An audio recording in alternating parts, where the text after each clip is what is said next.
wow. Oh, to this day, it's hard to believe, you know. Yeah, I picked it up and it was like, it had like engravings on it. It looked a bit like, I thought it was, first of all, it was one of those imitation Lord of the Rings rings, but it turned out it wasn't. The whole process went in investigation with that afterwards, so plenty of people saw it. And in fact, at one point, I felt to pass it on to someone, and I was like touring. I just lost myself in Cornwall back in 2008, and I was in Tintagel, and I met this girl down the pub, I think down the King's Arms. She worked there, Diane, and well, we were just being friendly, and went back to her house, and she was like the orbs. She was the orbs in her house. She's always surrounded by orbs. And we took a photo, a digital photo. Diane sitting in this chair. She had all these orbs around, like literally. It looked like it must have been dozens, but it looked like hundreds. Took a picture of me. It was like one or two.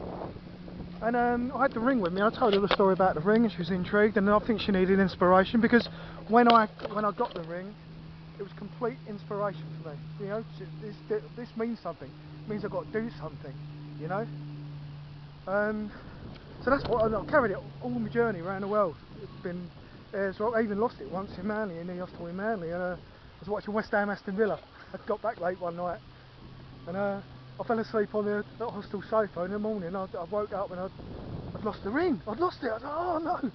And I went to reception. Luckily, the cleaner had handed it in, so I got it back straight away. Only time I lost it. But then I gave it to her, and then 2 years later, I got an email from her, and I popped down. I think it was 2010, summer 2010. Then yeah, collected it from her, and she goes, "Oh no, well you gave it to me." She never told me why, but somehow it affected her life in some sort of way. But it spent 2 years in Tintagel, and then I don't know. Through that year, I've come to 2011. I just thought this was, bad things were happening in my life. I weren't happy, and the shine had gone out of the ring.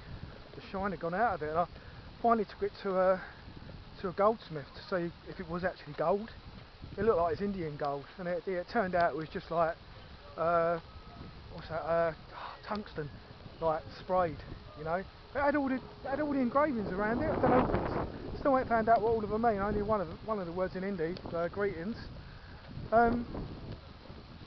So, and then I got back, and I just had enough of it, and I literally threw it against the wall in my house at the time. It hit the wall and it bent.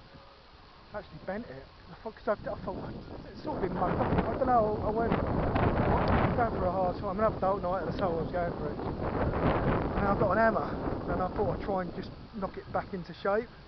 And I knocked it, and it literally broke into 4 equal quarters. And that was crazy in itself, you know.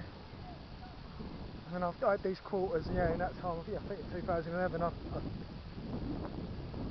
kept it to put it in a tissue, and I threw it somewhere. And the place I threw it was perfect, absolutely perfect. So that's the story of the ring.